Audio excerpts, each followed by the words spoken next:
Bismillahirrahmanirrahim, salam alaikum. Alors on continue toujours avec le mouvement relatif et aujourd'hui on va voir le cas du mouvement de rotation, c'est-à-dire lorsque le repère mobile fait une rotation autour du repère fixe. Donc on va commencer par déterminer une relation entre les vitesses.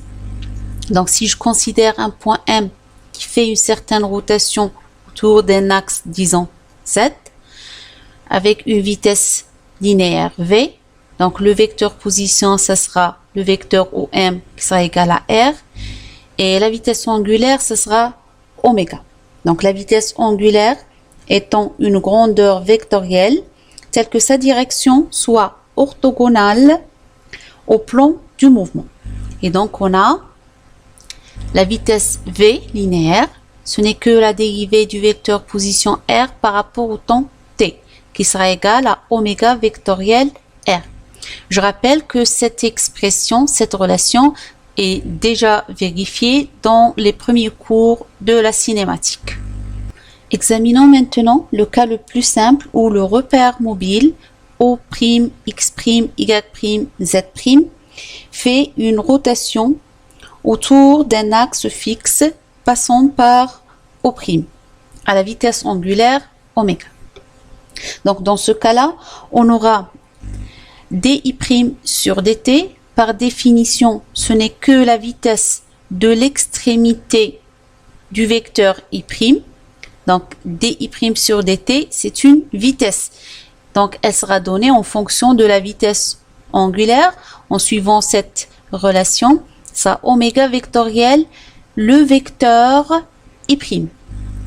Donc de même, on a dJ' sur dt qui sera égal à oméga vectoriel J'. Et dK' sur dt qui sera égal à oméga vectoriel K'. On va considérer maintenant un repère fixe O, X, Y et Z et un repère mobile O' qui coïncide avec O, X', Y', Z'. Alors on a le repère mobile qui va tourner, qui va faire une rotation autour du repère fixe. Donc, j'ai le vecteur position R, donc je vais considérer un point M dans l'espace qui va faire un certain type de mouvement. Et donc, R, c'est le vecteur position OM, R' sera égal à R, ça sera O'M. Donc, R est donné par l'expression XI plus YJ plus ZK. De même, le vecteur position relative, c'est R' qui sera égal à X', I' plus Y', J' plus Z', K'.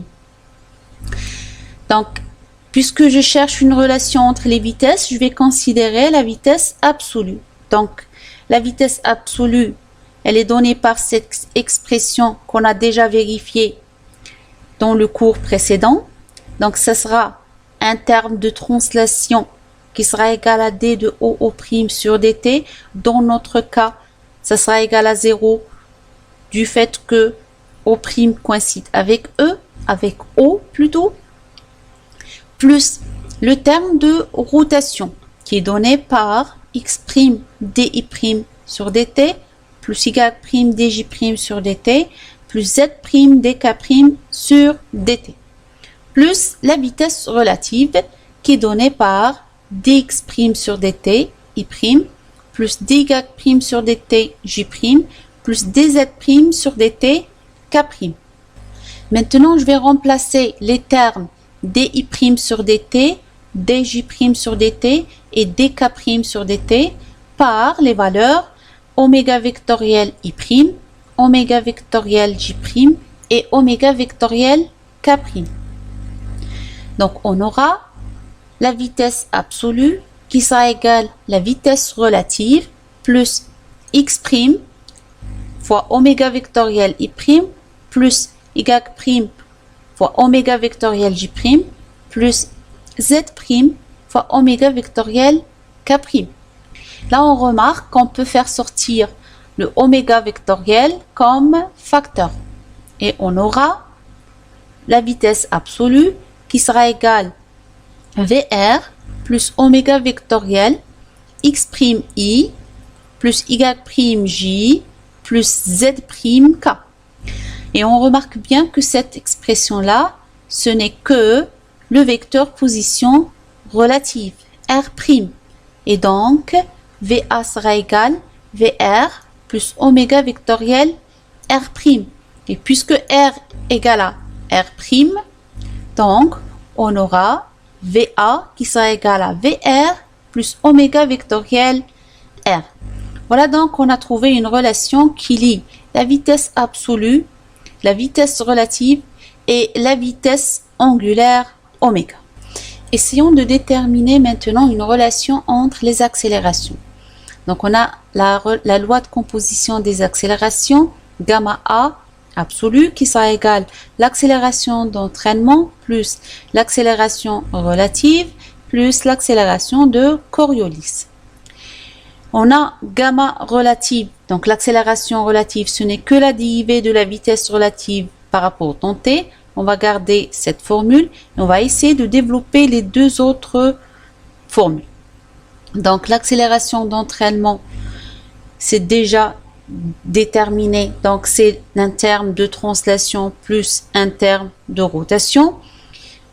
Puisqu'on n'a pas de translation, donc ce terme-là va disparaître, il sera égal à 0.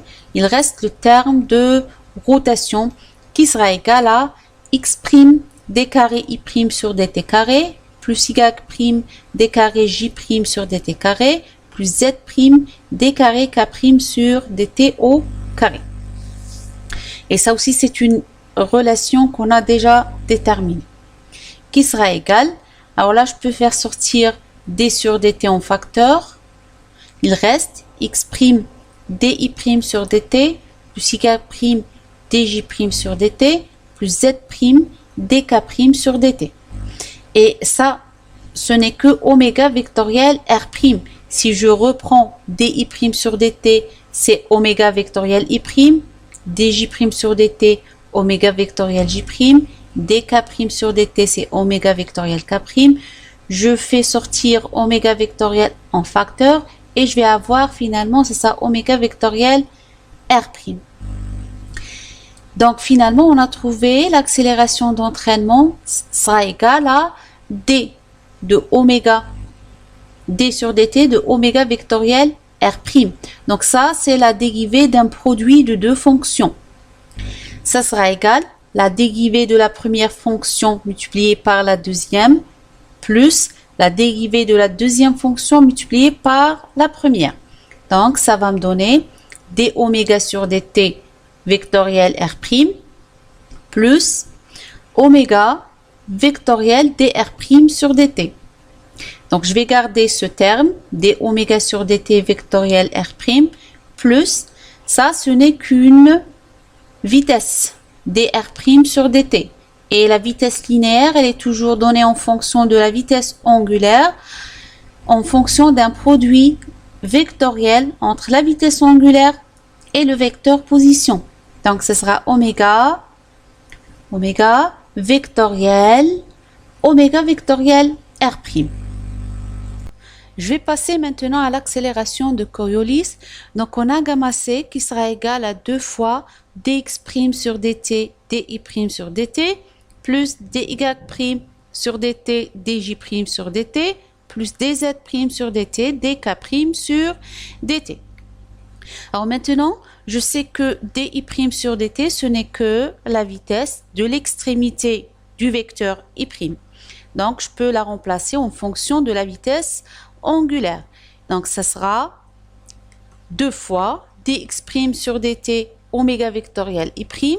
La même chose pour dj' sur dt, plus dy' sur dt oméga vectoriel j', plus dz' sur dt oméga vectoriel k'.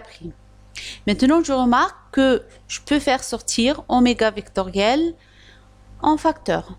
Donc, j'aurai 2 fois oméga vectoriel dx' sur dt i', plus dy' sur dt j', plus dz' sur dt k'. On remarque bien que cette expression-là, ce n'est que la vitesse relative. Et donc, on aura gamma c, l'accélération de Coriolis, égale à 2 fois la vitesse angulaire, oméga, vectorielle, la vitesse relative. Par conséquent, l'accélération absolue aura la formule suivante. dvr sur dt, ça ce n'est qu'une accélération relative, plus d oméga sur dt vectoriel r. Alors r ou r', c'est la même chose, plus oméga vectoriel r', bien r.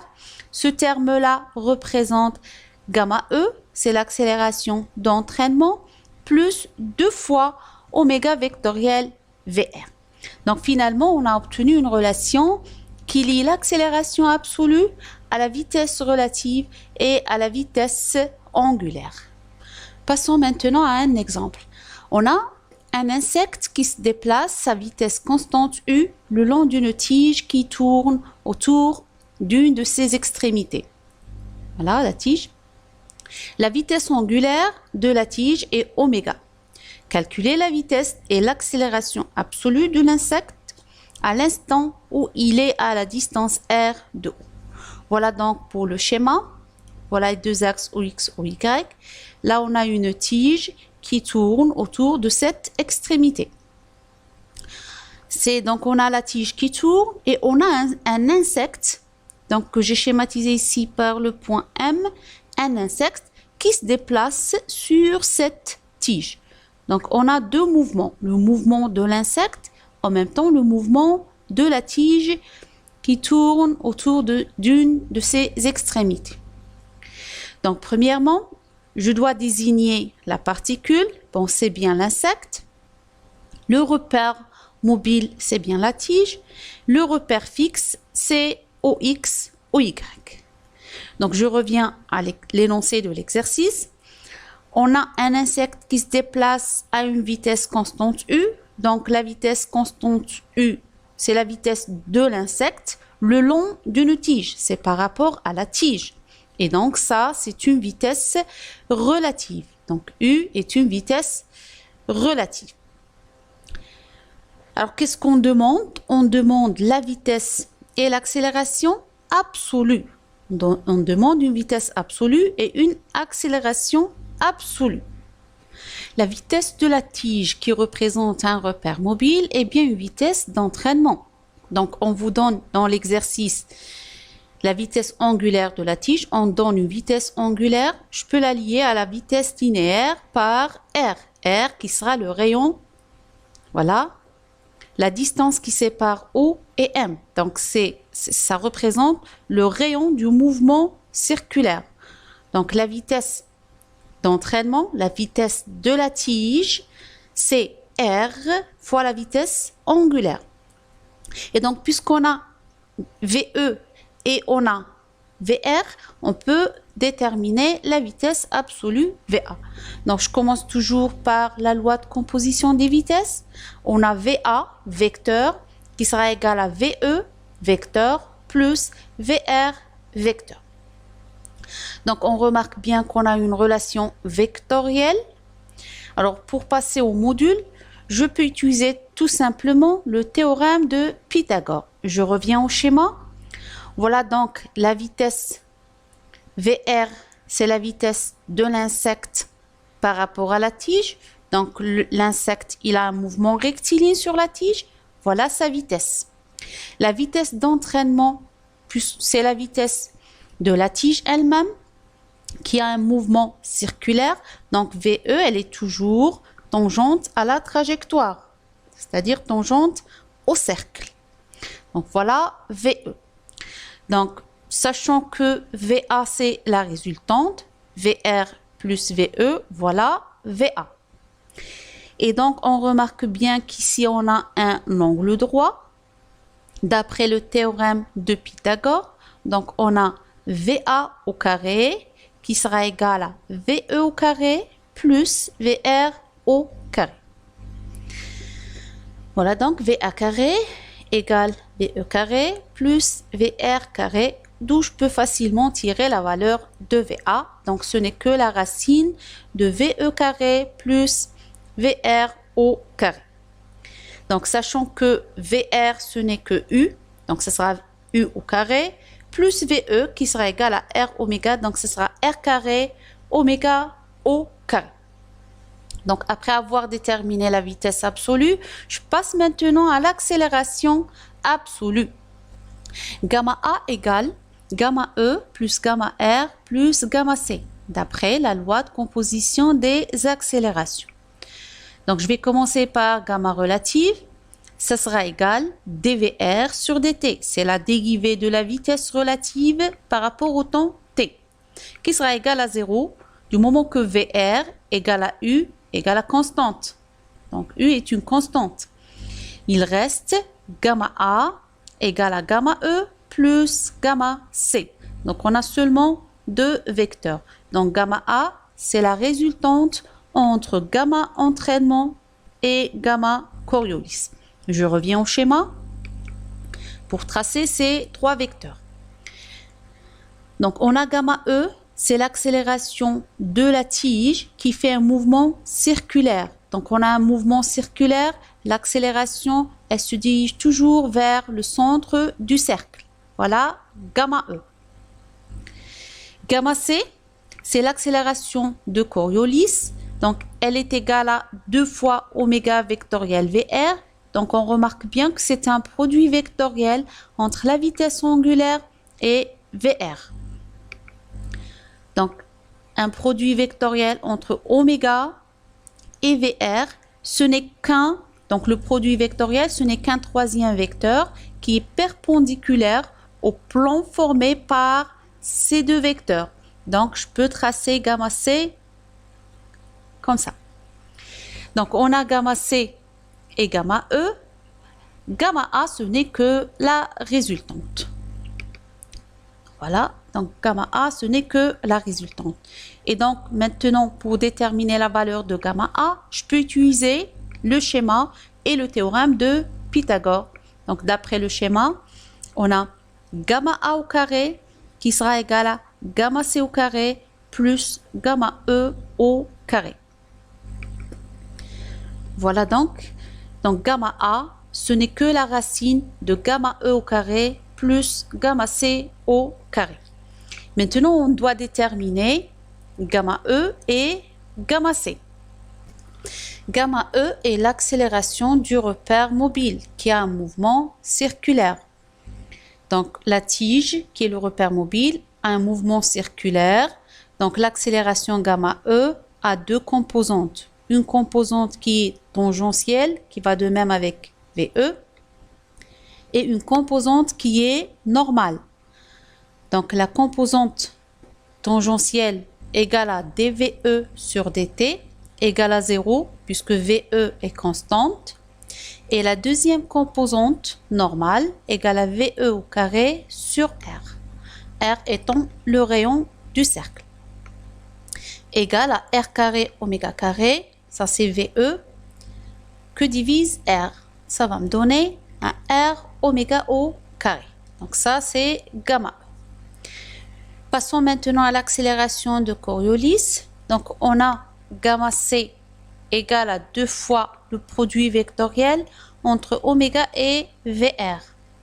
Donc ça c'est une relation vectorielle. Je vais prendre le module de ce vecteur. Donc gamma C au module, c'est le module 2 fois oméga vectoriel VR. C'est-à-dire que c'est 2 fois le module d'un produit vectoriel.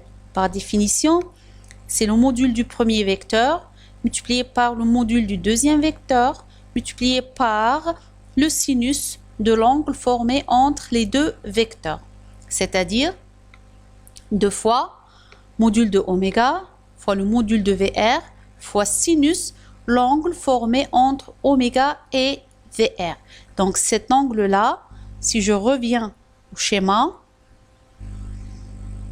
c'est l'angle formé entre le vecteur oméga et le vecteur VR, c'est-à-dire avec la tige qui est dans le plan. Donc entre oméga et la tige, c'est-à-dire oméga et VR, il y a un angle de pi sur 2. Il faut imaginer la tige dans le plan.